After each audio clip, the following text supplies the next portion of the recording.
우리 모두는 인생의 꿈을 갖고 살아갑니다. 어떤 사람은 내 자녀의 성공을 위해서 내가 어떤 희생을 치르더라도 자녀가 잘 되기를 바라고 할 수 있는 대로 물심양면으로 투자하고 그리고 내 인생을 자녀를 위해서 희생하지요. 심지어 우리의 자녀들이 다 크고 독립했는데도 그들이 비즈니스를 개업하거나 또 확장하고 그 성공을 위해서 도움이 필요하다면 가진 것을 다 털어서라도 주고자 하는 게 바로 부모의 마음입니다. 이렇게 자녀의 성공을 위해서 죽을 때까지도 그 꿈을 놓지 않는 게 바로 부모인 것 같습니다. 어떤 사람은 행복하고 안정적인 그러한 가정을 이룬다는 그 꿈을 가지고 배우자를 만나고 또 자식을 낳고 또 가정의 행복을 지키기 위해서 부단히 그렇게 노력합니다. 가정의 행복과 안정을 위해서는 정신적인 것이든 아니면 물질적인 것이든 필요한 것들이 채워져야 하고 또 서로 간에 지켜야 할 것들도 많이 있겠지요. 또 서로를 존중하고 희생하고 참고 그리고 인내해야 할 것들도 많이 있을 것입니다. 또 많은 사람들이 저마다 자기 인생의 성공을 위한 그 꿈을 꾸고 그 꿈을 이루기 위해서 정말 노력하며 살아갑니다. 그런데 우리의 현실은 그 꿈과는 정반대일 때가 많습니다. 내 자녀의 성공을 위해서 그토록 내가 희생하고 그렇게 헌신했지만 자식들이 내 마음같이 그렇게 잘 자라지 않는 모습을 가끔씩 종종 우리는 저의 인생을 통해서 아니면 우리 주변의 부모들의 인생을 통해서 경험하게 됩니다.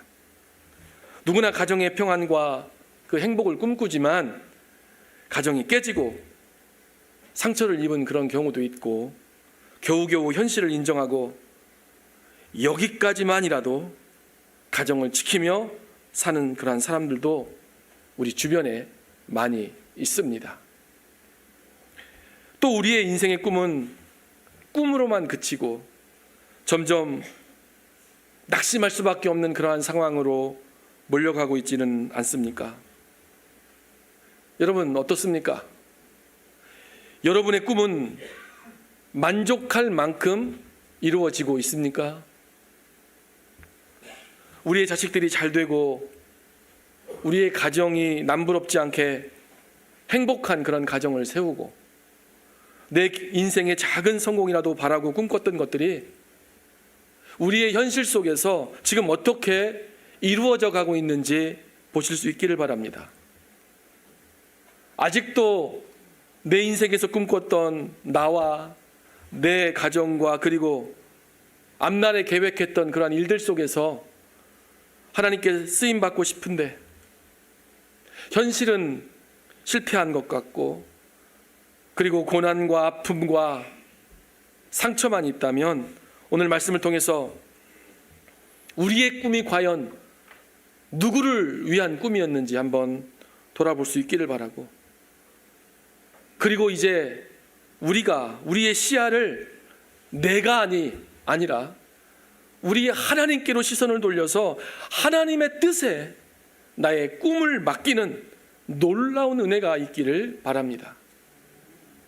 꿈을 쫓아가는 인생을 살았던 사람이 바로 요셉입니다. 요셉은 야곱의 12아들 가운데 야곱이 사랑했던 아내 라헬의 소생이었고 그리고 라헬이 일찍 죽고 어릴 때부터 아버지의 사랑을 독차지하고 자랐던 그러한 사람이었습니다. 그런데 어느 날 그 요셉이 꿈을 꾸었는데 그 꿈이 무엇이었습니까? 오늘 본문에서는 먼저 이야기하지 않았지만 창세기 37장에 앞선 내용에 보시면 요셉의 꿈이 2번 등장하게 되는데 첫 번째 요셉이 형들과 함께 밭에서 곡식단을 묶었을 때에 요셉의 단은 일어서고 그 형들의 단들이 둘러서서 요셉의 단에게 절하는 그러한 꿈이었다고 성경은 우리에게 이야기해 줍니다. 두 번째 꿈은 해와 달과 11별이 요셉에게 절하는 그러한 꿈이었다고 했습니다.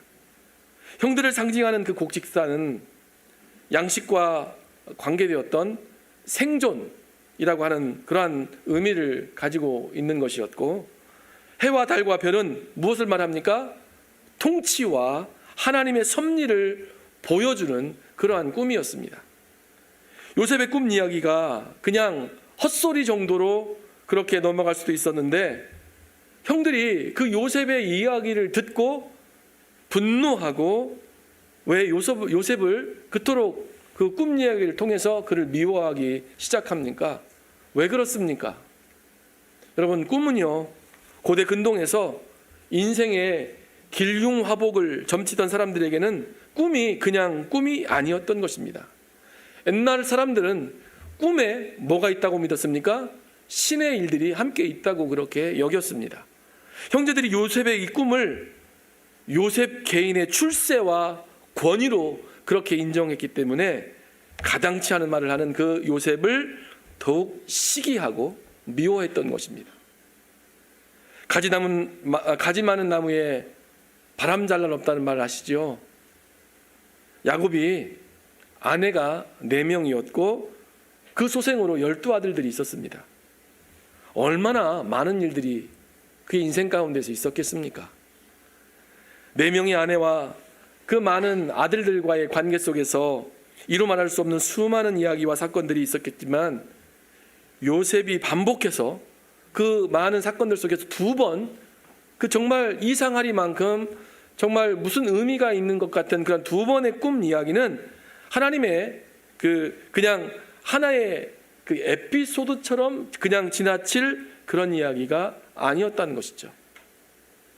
히브리 문학 양식에서 2번을 반복한다는 것은요, 단순히 중복된 이야기를 하는 것이 아니라 주목하고 주의를 기울여야 할 아주 중요한 일이다라는 것을 의미합니다. 다시 말해서 그것은 하나님의 계획 속에서 확정되어 있는 반드시 이루어질 일임을 그 꿈을 통해서 하나님께서 보여주신 것입니다. 요셉의 꿈 얘기를 듣고서 이 다른 형제들이 요셉을 보고 분노하면서 인간적인 반응을 보였는데, 아버지 야곱은 그 말을 듣고 어떻게 했다고 했습니까? 그 아버지는요, 말들을 보니까 그의 형들은 시기하되 그의 아버지는 그 말을 간직해 두었더라, 이렇게 말씀합니다. 물론 그렇겠죠. 아버지는 왜 마음에 그 말을 간직해 두었을까요? 하나님께서 그 요셉을 낳았을 때 무언가 아버지에게 드는 마음이 있었을 것입니다. 그런데 이 아버지의 그 생각 가운데 우리는 무엇을 생각해 볼 수 있냐면, 앞으로 일어날 무엇인가 무언의 복선이 바로 여기에 깔려 있었다는 것이죠. 아버지 야곱은 그 꿈이 어떻게 진행될 수 있을까라고 그 사실에 대해서는 알 수는 없었겠지만, 요셉이 한 말을 마음에 둔 것이지요. 그리고 그냥 그렇게 마음에 두고서 그 일은 잊혀져 버리고 사람들의 기억 속에서 그 이야기는 사라지고 이제 시간의 흐름 속에서 없어지고 맙니다.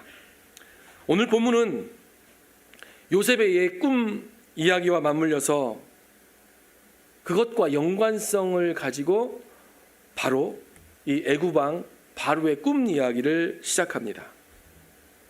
요셉의 꿈이 실현되기 위해서 하나님께서 놀라운 섭리 가운데 지금 바로의 꿈을 사용하시고 있는 것입니다. 요셉의 꿈의 2번의 꿈, 그리고 바로의 꿈 2번의 꿈 이야기인 것이죠. 오늘 본문의 시작은 이렇게 말합니다. 창세기 41장 17절입니다. 거기 보니까 이렇게 나오죠. 오늘 본문 시작이 바로가 요셉에게 이르되 내가 꿈에 나일 강가에 서서, 바로가 지금 요셉에게 자기가 간밤에 꾼 꿈 이야기를 지금 말하려고 하고 있습니다. 여러분, 요셉이 감옥 나오기를 그토록 지금 고대하고 있었는데, 지금 요셉은 이 상황은 감옥에 있는 상황이었죠. 그런데 드디어 요셉이 감옥을 나와서 바로의 왕궁에서 지금 바로 앞에 서 있는 것입니다. 요셉의 생각과 기대로라면 2년 전에 이미 이 상황이 벌어졌어야 하는 것 아닙니까? 요셉이 보디발의 아내의 그 거짓 누명을 쓰고 감옥에 갇혔을 때 술 맡은 관원장의 그 꿈을 해몽해 주어서 그의 도움을 의지해서 그 감옥에서 빠져나올 수 있기를 바랬습니다. 그냥 억울했던 것이죠. 생각지도 못하게 지금 감옥에 갇혀 있는 상황 가운데서 그 술 맡은 관원장의 꿈을 통해서 그것을 해석해 주고 그가 밖으로 나가면 자기를 도와줘서 나갈 것을 기대했습니다. 그와 같은 간절함으로 요셉은 그 술 맡은 관원장이 이렇게 말을 했습니다. 창세기 40장 14절에서 이렇게 말하죠. 당신이 잘 되시거든 나를 생각하고 내게 은혜를 베풀어서 내 사정을 바로에게 하려여 이 집에서 나를 건져내소서. 그러나 이와 같은 요셉의 간절한 기대와 소망은 무심하게도 잊혀져 버립니다. 창세기 40장 23절에서 이렇게 말합니다. 술 맡은 관원장이 요셉을 기억하지 못하고 그를 잊었더라. 이렇게 성경은 우리에게 진술합니다.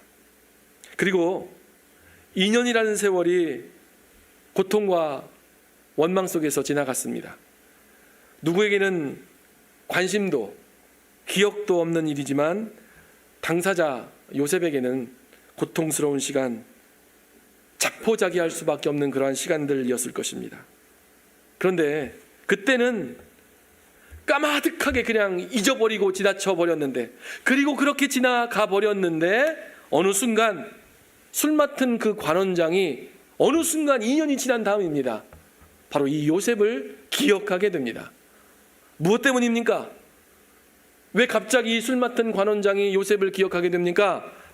바로 애굽왕 이 바로 왕이 꾼 꿈 때문입니다. 바로가 희한한 꿈을 꾸었는데 애굽에 있는 모든 점성술사들과 지혜롭다고 하는 그 현자들이 그 꿈을 해몽하지 못한 것입니다. 그와 같은 때에 복직된 그 술 맡은 관원장이 그때서야 기억이 되살아난 것이지요. 그런데 그 관원장이 왜 그제서야 요셉을 기억했을까요?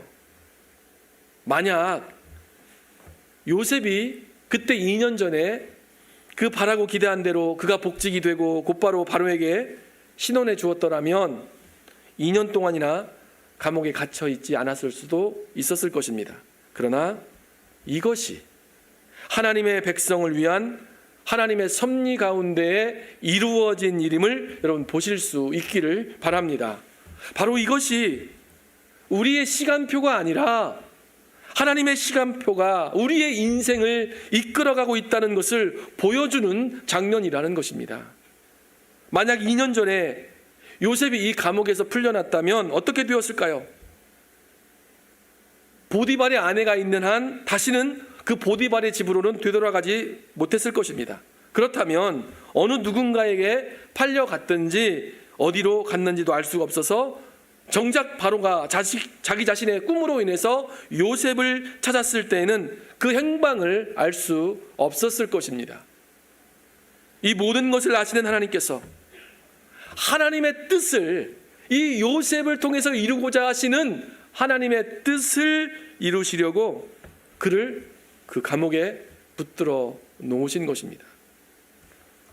비록 인간의 시간인 이 크로노스의 시간 속에 요셉은 감옥에 붙들려 있는 채로 사람들의 기억 속에서 잊혀지고 외로움과 고통의 시간들을 보내고 있었지만, 그러나 요셉을 향한 하나님의 때가 바로 이 바로를 대면할 수 있는 온타임을 향해서 움직이고 있었던 것입니다. 바로가 요셉과 마찬가지로 2번씩이나 꿈을 꿨다고 했지요.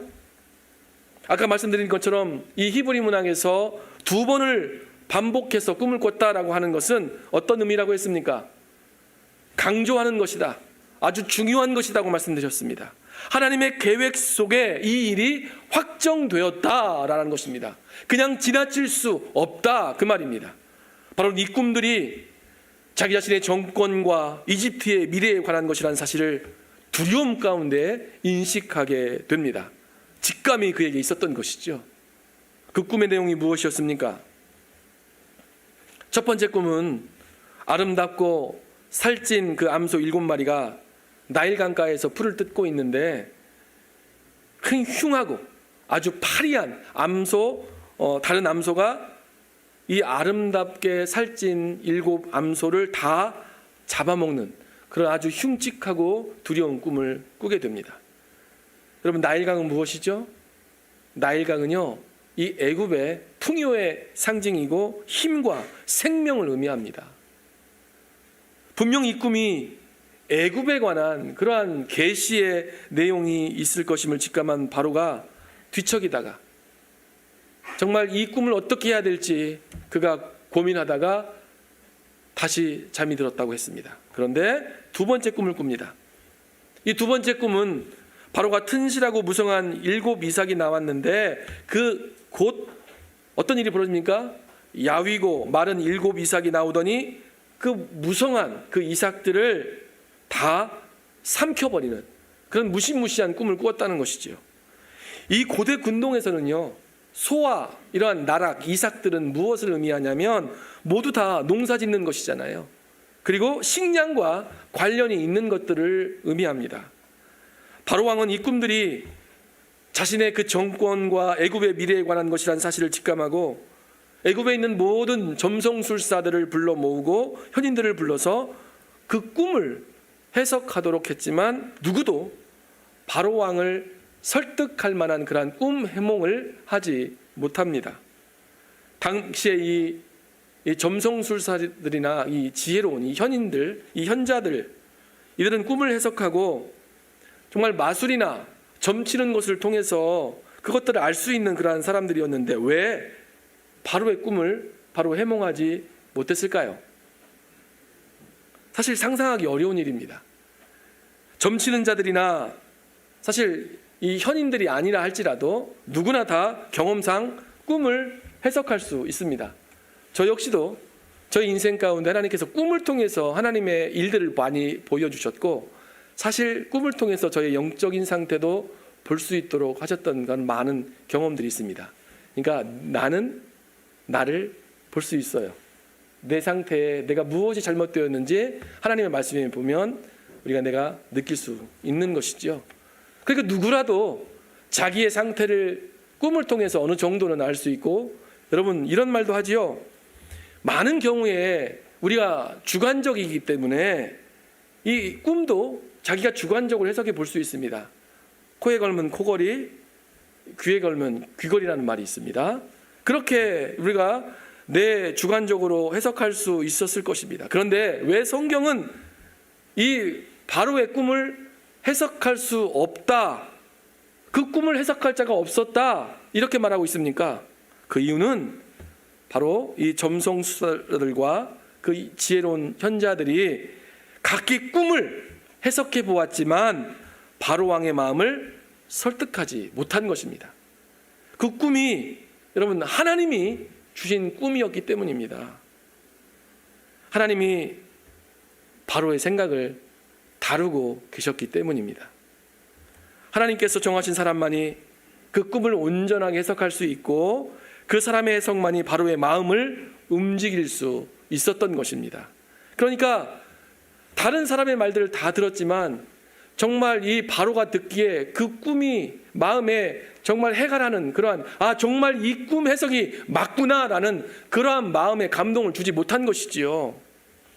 이제 술 맡은 관원장의 그 직고로 바로의 꿈을 해석할 하나님의 사람 요셉이 등장하게 됩니다. 바로 앞에 선 그 요셉이 꿈을 듣고 해석합니다. 오늘 본문 말씀이죠. 25절로 31절 말씀을 보겠습니다. 25절, 요셉이 바로에게 아뢰되 바로의 꿈은 하나라. 하나님이 그가 하실 일을 바로에게 보이심이니이다. 바로 왕이 2번을 꿈을 꾸었는데 그 꿈은 한 가지를 말하는 것이라고 했습니다. 자, 7 암소나 또 7 그 이삭이 같은 의미를 가진 같은 꿈이라는 것이지요. 이 꿈은 하나님이 계획하시고 바로에게 주신 꿈이라고 요셉이 지금 말하고 있습니다. 자, 26절입니다. 7 좋은 암소는 7회요 7 좋은 이삭도 7회니 그 꿈은 하나라. 그 후에 올라온 파리하고 흉한 7소는 7년이요 동풍에 말라 속이 빈 7 이삭도 7회 흉년이니 내가 바로에게 이르기를 하나님이 그가 하실 일을 바로에게 보이신다함이 이것이라. 온 애굽 땅에 7회 큰 풍년이 있겠고 후에 7회 흉년이 들므로 애굽 땅에 있던 풍년을 다 잊어버리게 되고 이 땅이 그 기근으로 망하리니 후에 든 그 흉년이 너무 심함으로 이전 풍년을 이 땅에서 기억하지 못하게 되리이다. 바로는 자기 자신을 신처럼 여기는, 그렇게 신과 같은 존재로 여기는 그러한 인물이었습니다. 지금 애굽과 온 주변 나라들을 통치하고 있는 이 통치자요, 그리고 절대 권력을 가지고 있는 그러한 사람이었지만 이 세상의 창조주이신 하나님이 내리신 그 재앙 앞에서는 그 어떤 것도 할 수 없는 무력함을 그가 깨닫게 됩니다.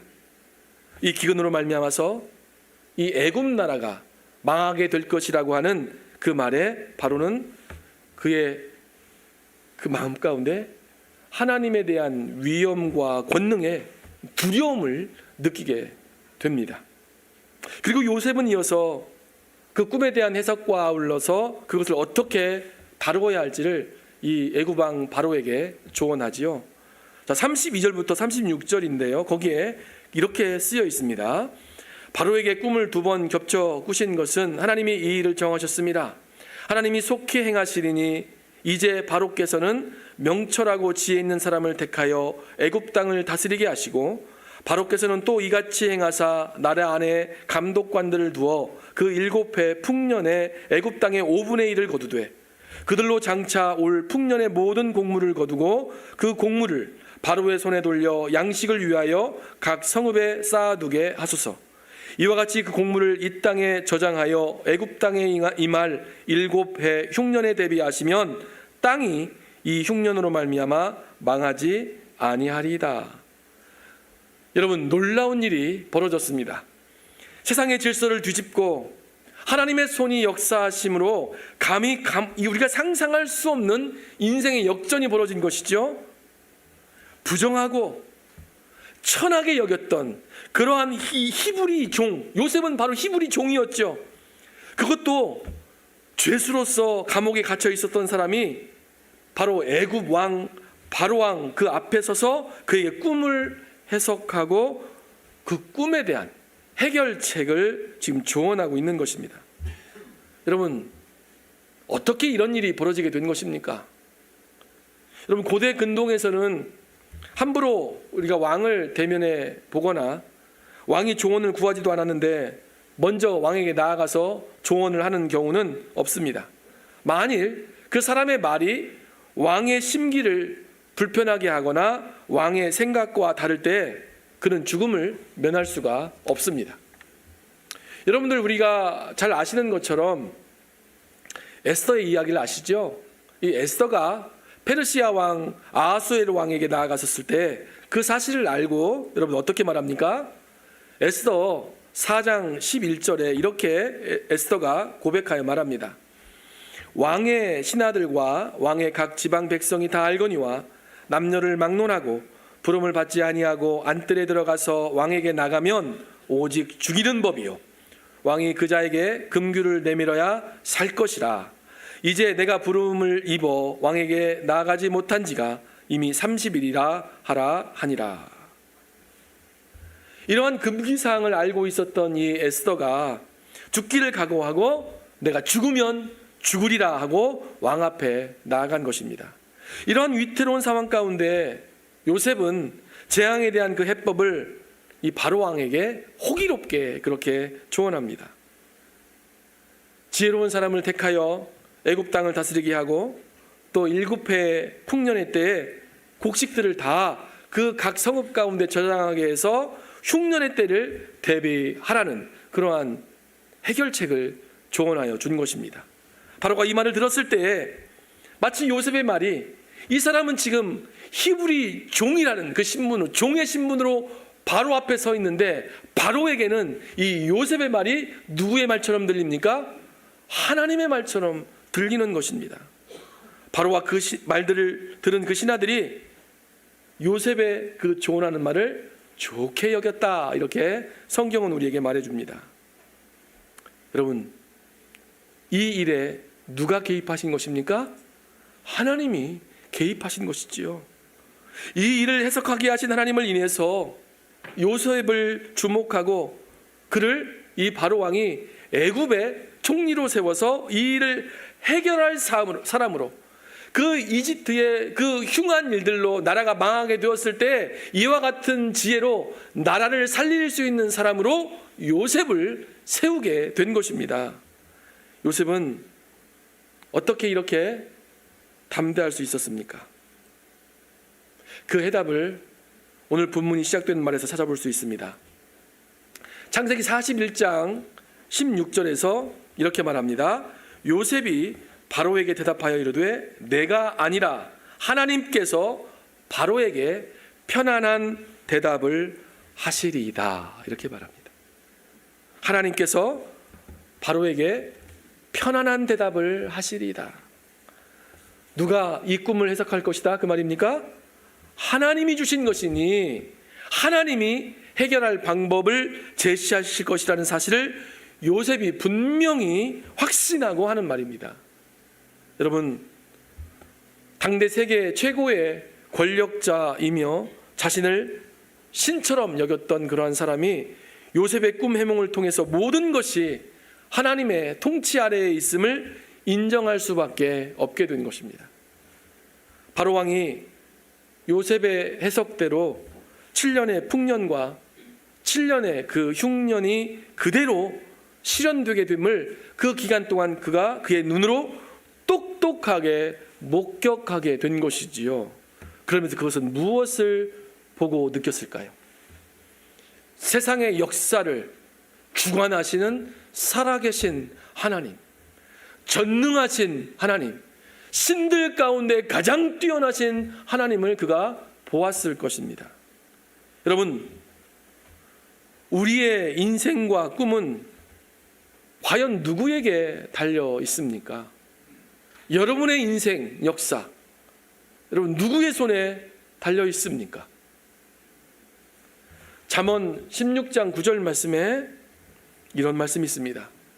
사람이 마음으로 자기의 길을 계획할지라도 그의 걸음을 인도하시는 이는 여호와시니라 라고 했습니다. 우리는 내 자식에 대한 꿈과 기대와 소망을 가지고 내 가정의 행복을 꿈꾸고 나의 기대와 소망을 품고 그 꿈을 이루기 위해서 무던히 애쓰고 노력해 왔습니다. 그런데 그 꿈을 이루기 위해서 그렇게 공들여 쌓은 탑의 주인은 누구였습니까? 무엇을 위해서 그 꿈을 이루려고 그렇게 부단히 애쓰고 노력해 왔습니까? 나의 꿈과 나의 계획들과 그리고 내 자식의 성공과 내 가정의 행복과 나의 모든 일들을 성취하고 성공하고 이루기 위해서 지금껏 우리는 무엇을 의지하고 무엇을 붙들고 살아왔습니까? 왜 우리는 꿈꾸고 살지만 온전한 만족에 이르지 못하고 여러분 실패하고 또 좌절하고 또 좌절하는 그러한 인생 속에서 그것들과 타협 속에 그저 그렇게 머물고 있습니까? 혹시 우리의 꿈이 하나님보다 나 자신을 더 중심에 두고 쌓아왔던 그 바벨탑은 아니었습니까? 내가 만든 바벨탑. 하나님의 사람으로 선택되어서 하나님의 사랑을 입고 내가 구원을 받고 하나님의 은혜 가운데 하나님의 사람으로 하나님의 백성으로 내가 이 인생을 살면서도 나의 꿈과 내 자식들과 내 가정과 나의 생업이 오직 나를 기쁘게 하고 나를 행복하게 하고 내가 인정받고 내가 잘 되기 위한 그런 방향으로만 그렇게 흘러온 것은 아니었는지 여러분 생각해 보시기를 바랍니다. 우리가 때로는 하나님을 내 소원을 이루는 수단처럼 여기며 그렇게 살았지는 않았는지 점검해 봐야 합니다. 하나님을 섬긴다고 하면서 나라고 하는 우상을 섬긴 것이죠. 하나님과 상관없는 꿈은 여러분 헛되고 헛된 꿈입니다.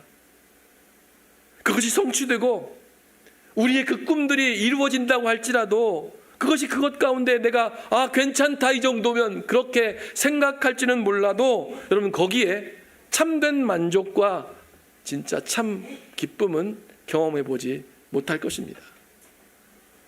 세상의 온갖 부귀와 영광, 그 성공을 맛본 솔로몬도 전도서 1장 1절로 3절 말씀에서 이렇게 고백하여 말했습니다. 자, 거기에 뭐라고 말씀하고 있냐면 다윗의 아들 예루살렘 왕 전도자의 말씀이라. 전도자가 이르되 헛되고 헛되며 헛되고 헛되니 모든 것이 헛되도다. 해 아래서 수고하는 모든 수고가 사람에게 무엇이 유익한가? 라고 말하고 있습니다.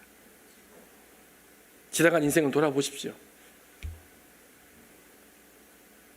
하나님의 사람으로 이 땅에서 오직 나만을 위한 그 바벨탑을 쌓는 그런 인생이 아니라 하나님의 영광을 위한 인생, 하나님의 나라를 위해서 꿈꾸고 하나님께서 내게 주신 사명을 위해서 내가 살아갈 때 그 삶은 결코 헛되지 않은 줄로 믿습니다.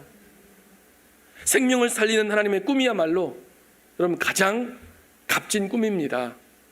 그 꿈을 품는 사람은 요셉처럼 인생 가운데서 잠시의 고난과 기다림을 지나서 하나님의 때에 반드시 열매를 맺게 될 것입니다. 여기 여러분들 가운데 여러분들의 자녀와 여러분들의 가정과 그 인생의 꿈이 끝났다고 느끼면서 혹시 포기하신 분이 있습니까? 그렇다면 하나님의 뜻 안에서 다시 꿈을 꾸시기 바랍니다. 내 욕망과 양망을 이루기 위한 그러한 인생이 아니라 이제는 나를 통해서 하나님께서 이루실 일을 꿈꾸는 자가 되실 수 있기를 바랍니다. 자식만을 위한 그런 성공을 꿈꾸기보다도 하나님의 영광 안에서 우리 자녀들을 바라보시기를 바랍니다. 하나님이 내게 맡겨주신 그러한 사람을 나의 부족함을 채워줄 수 있는 그러한 사람으로만 여겼다면 이제는 그러한 시선, 내 욕심을 채우기 위해서 내 상대방을 바라봤다고 하면 그 시선, 그 눈을 내려놓을 수 있기를 바랍니다. 원망하고 미워했던 그러한 자리에서 떠나서 사랑하고 섬기는 그러한 자리로 나아갈 수 있기를 바랍니다. 그 사람이 나를 위해서 존재하는 것이 아니라 이제는 내가 그 사람을 위해서 존재하는 삶으로 바뀌어서 하나님이 기뻐하시는 그러한 가정을 세워가시기를 바랍니다. 내 아내는요, 내 남편은요, 내 자식은요, 그들이 나를 위해서 존재하는 것이 아니라 내가 그들을 위해서 존재하는 것입니다. 그것이 결혼관이고 그것이 가정관이에요. 세계관도 마찬가지입니다. 교회관도 마찬가지입니다. 여러분, 이제는 나 자신이 아니라 하나님을 기쁘시게 하는 삶으로 나아가십시오. 하나님께서 우리를 부르시는 이유는 우리의 성공이 아니라 하나님의 기쁨이 되고 하나님의 찬송이 되게 하려 하심인 줄로 믿으시기 바랍니다. 그렇게 살아갈 때 하나님의 때에 요셉처럼 세움을 입고 참된 성공과 만족을 경험하게 될 줄로 믿습니다. 여러분, 그런 하나님의 꿈을 품고 이 땅에 오신 분이 누구십니까? 하나님의 꿈을 이루기 위해서 이 땅에 오신 분 바로 예수 그리스도이십니다. 예수님은 나 같은 죄인을 사랑하셔서 나 같은 죄인을 구원하시려고 나를 살리시기 위해서 하나님의 꿈을 가지고 하나님의 뜻 가운데에서 이 땅에 오신 분이셨습니다. 사람들에게 버림받고 낮아지고 그리고 고난을 당하시면서도 끝까지 하나님의 뜻을 붙드셨고 십자가 위에서 내가 다 이루었다라고 말씀하셨고 이제 부활 승천하셔서 존귀와 영광 가운데 하나님의 보좌에 앉아 계시는 만왕의 왕이요 만주의 주신 하나님으로 지금 계시고 있는 것입니다. 모든 영광을 하나님 앞에 올려드립니다.